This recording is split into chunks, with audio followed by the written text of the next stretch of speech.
In 2016, the whole world watched fixated as American politics began to tear itself apart. With the election contest between Trump and Clinton, the nationalist versus globalist dialectic emerged into the public consciousness after decades of repressed obscurity, marking a new era of internet meme-driven politics, uncivility, and overtly non-collaborative factionalism. This year was the origin point of woke, incel, fake news, and other mimetic concepts which define our popular political cultural discourse now 8 years later. Meanwhile, in the background of this impenetrable news cycle, something was happening that most people missed or paid little attention to.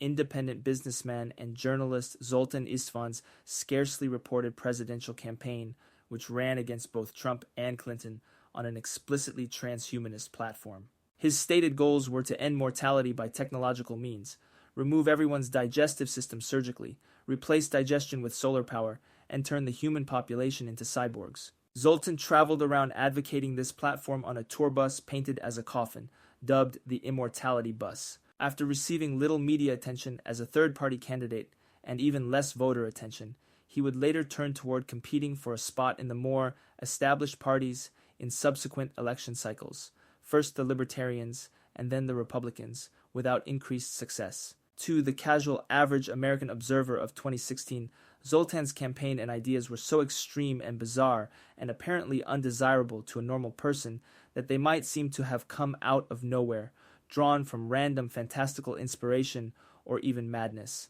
But is this the case? To understand the set of goals and assumptions of people like Zoltan Istvan, which are described collectively as transhumanism, we must understand where he is intellectually coming from. The early inspiration for transhumanist ideas comes from the Huxley family, prominent aristocrats of Victorian England. Members of this family were the architects of a surprisingly large portion of what we would recognize as the elements of our modern culture. Everything from mass media hypnosis to pharmacological mood regulation and the recreational drug culture, to the use of eugenics and dysgenics as means of control, to the perpetual numbness, hedonism, atheism, and superficiality which define modern attitudes toward life, all were envisioned by the Huxleys before being widely instantiated in the global order. This aristocratic cadre believed in the possibility of removing all unpleasant aspects of the natural life cycle from human experience, uplifting humanity into a state perpetually free from all war, disease, aging, and dissatisfaction.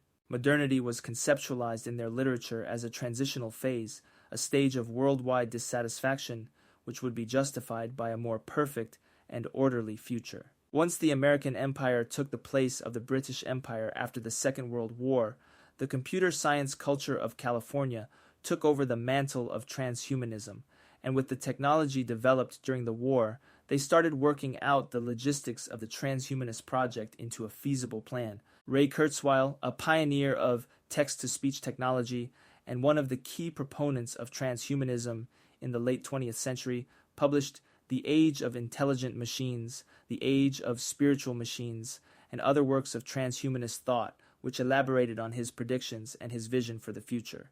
Kurzweilian transhumanism espouses not merely a transcendence of mortality, but also the bounds of space, energy, and intelligence. His vision was among the first to establish the contemporary version of transhumanism, which modern people are most familiar with, defined by the expectations of superintelligent computers, the conversion of humans into cyborgs, and the conversion of consciousness into a software medium. While the West Coast schools of computer science saw a transhumanist future as inevitable and desirable, a now infamous East Coast educated mathematician saw the same potential future, but took up the case of radical opposition.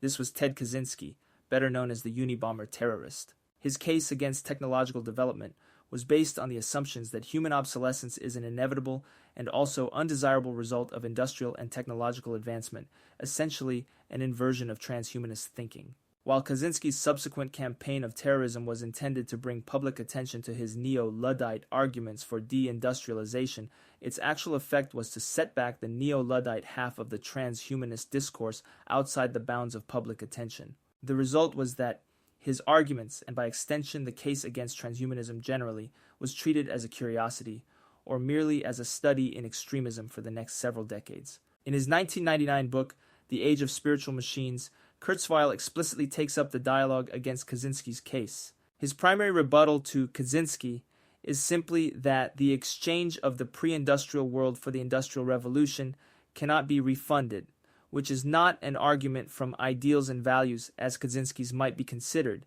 i.e., that it is better for humans to live without industrial technology, but one from pragmatism and essentially from compulsion. According to the Kurzweilian transhumanists, we ultimately have no other choice than eventual transhumanism. This, far along the path of technology and industrialization, there is nowhere to plausibly go from here except forward because the transition to industry is irreversible. The way Kurzweil puts it, we are stuck with technology, whether we like it or not, so our only option is to make the best of that situation. Let's examine the Kurzweil-Kaczynski dialogue in a little more detail, starting with the facts both camps agree upon. Technology can be divided into two functional categories: technologies which empower man as a generalist individual, and technologies which empower the development of technology by specializing the functions of man, disempowering him as a generalist, while empowering the industrial collective. At the beginning of conscious time, all technology was in the first category. Over prehistorical and historical time, technology by proportion moved more into the second category, and now almost all technology is in the second category. Kurzweil, in his works outlining his transhumanist predictions, presents us with the law of accelerating returns, describing technological development as an exponential curve. The essential principle of this law is that invention is a recursive process. The most important factor predicting the rate and probability of invention is the presence of invention. The presence of invention makes invention easier and more likely, and therefore more frequent. According to this thinking, there is a historical bend in the curve of technological returns, in which the rate of technological development stops being approximately linear and becomes approximately exponential.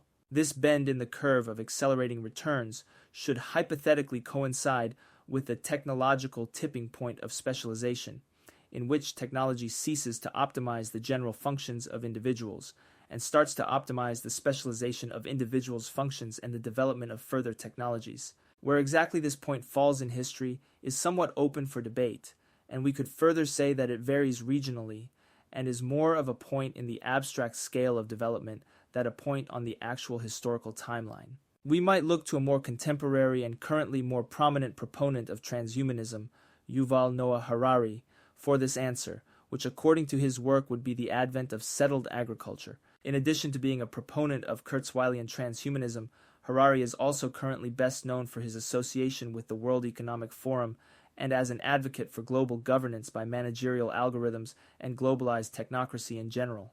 Like Istvan, he envisions a future population of immortal cyborgs, but his intermediate vision also entails comprehensive population tracking, the abolition of privacy in favor of a biometric database of all people, and AI management of life choices amounting to something like a universal hive mind.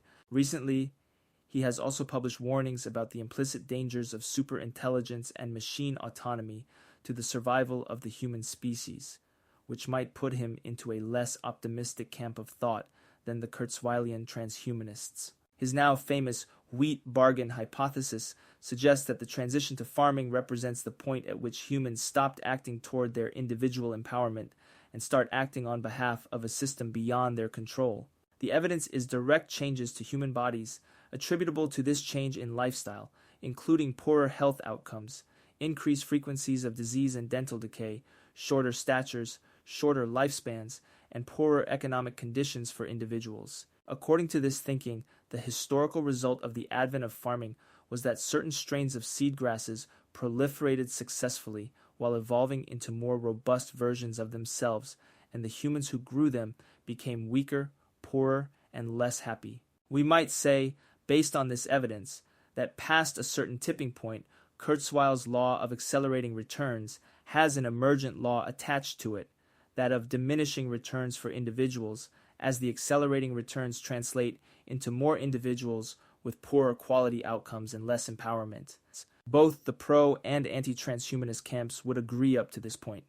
The difference is in the value judgment of the extrapolated outcome. We might further theoretically combine all these hypothetical principles into a Darwinian principle of technology. In the Darwinian theory of evolution, organisms are construed as structures of genes which are reproduced mutably and variably over time by means of sexual selection and energy acquisition, and which evolve by competitive interactions within the environment, such that the direction of their evolution reflects the optimum differential advantage to their own reproduction within the features of that environment.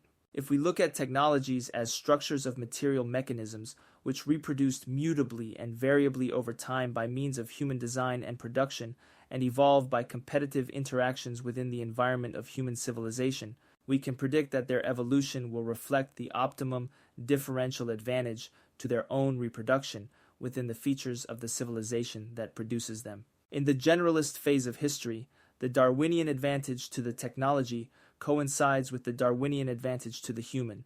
A man wielding an iron sword will be more likely to win in a violent confrontation than a man wielding a bronze sword, and thus the iron sword and the society of men which makes them will both proliferate.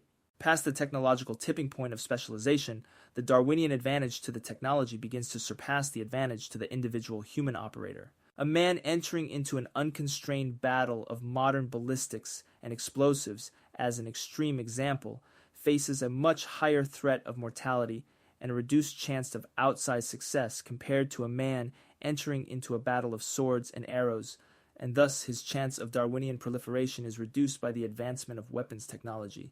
The newer form of technology, however, is assured a complete advantage over the old, as no one can go to war wielding a sword in a world of ballistics and sensibly expect to win, and thus the mass production of swords is necessarily replaced by the mass production of rifles and artillery. We can apply the same logic to industrial production in all economic sectors. An individual labor specialist has very little chance of outsized proliferation compared to a generalist.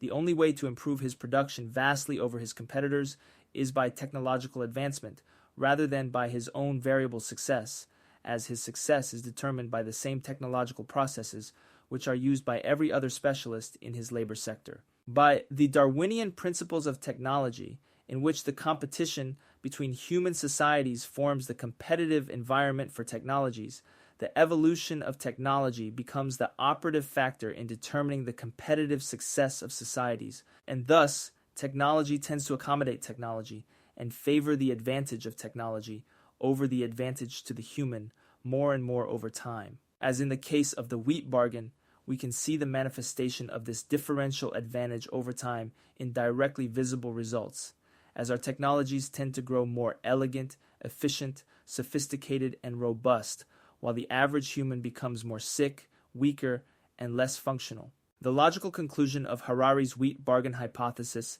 is the same as Kurzweil's hypothesis of accelerating returns. The exchange of generalization for specialization is non-refundable, and de-civilization or de-industrialization is impossible. In Darwinian terms, this makes perfect sense. Trying to resurrect the extinct generalist lifestyle is like trying to resurrect an ancient species of trilobite in today's oceans. The new environment has been altered by the process of evolution and is no longer accommodating to the previously successful species. Harari's argument for globalist bureaucratic transhumanism is therefore ultimately the same as Kurzweil's argument for machine intelligence. It is an argument from compulsion. Industrialization and therefore transhumanism were always guaranteed by civilization. It just wasn't clear to the people engaged in the process until now.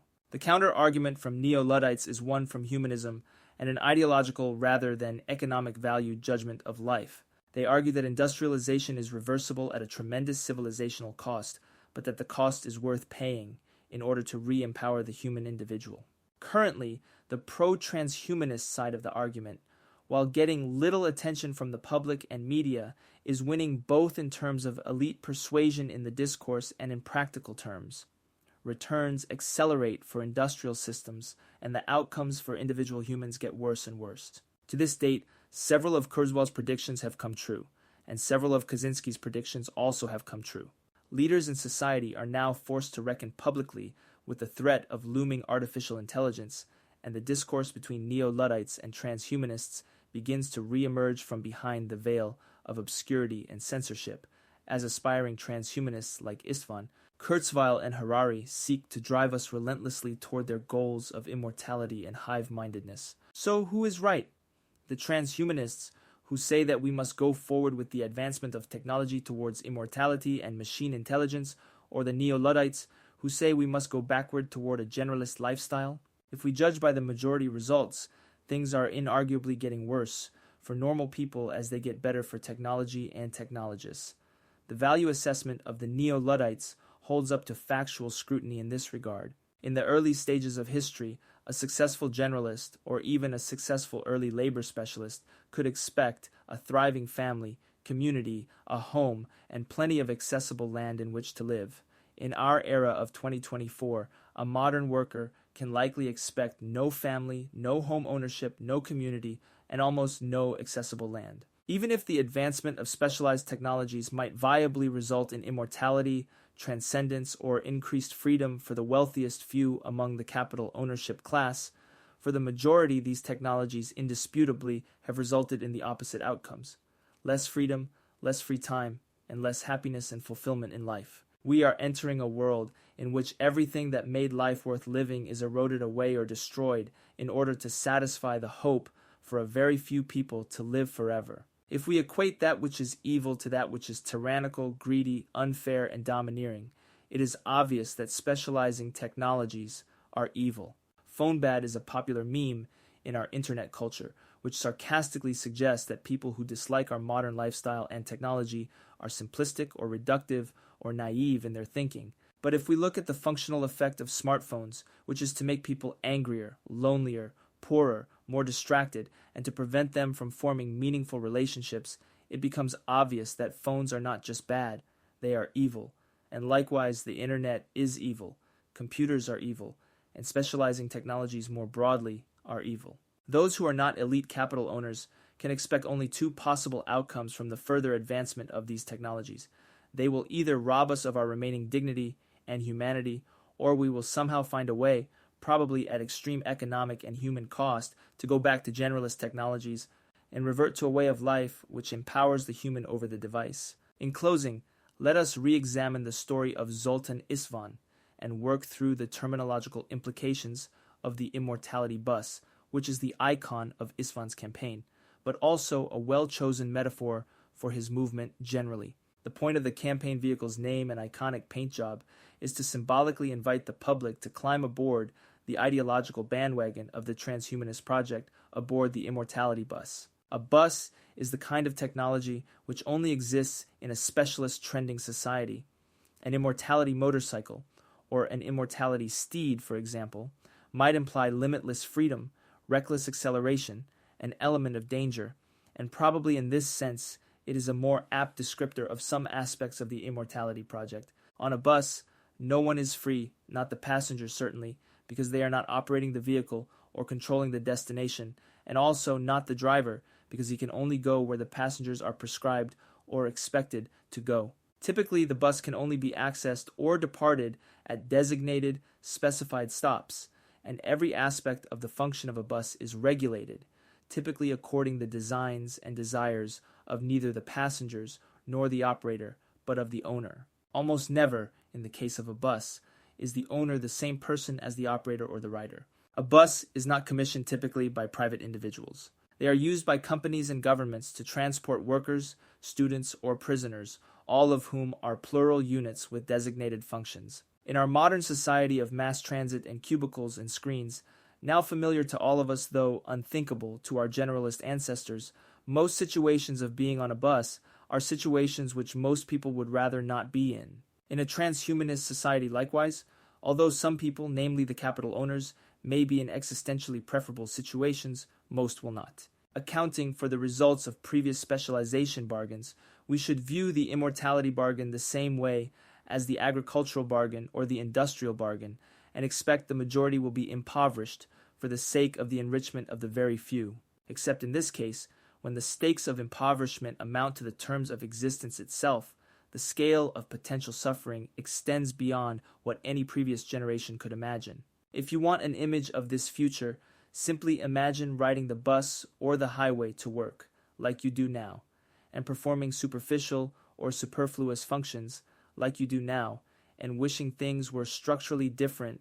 without any personal power to change them, like you do now, only without even the cultural memory of privacy or agency or achievement, or enthusiasm in doing this forever. If every historical trend up to this point is any indication, That is the kind of result we should expect from further empowering the system of specialized industrial technologies, given the assumption that these technologies do not actually develop autonomous interests and destroy us outright. The potential of immortality offered by industrial transhumanists is most likely this: a literal eternity of boredom and powerlessness, empty of all surprise, empty of all adventure, and empty of every quality that the people who invented technology would have considered human.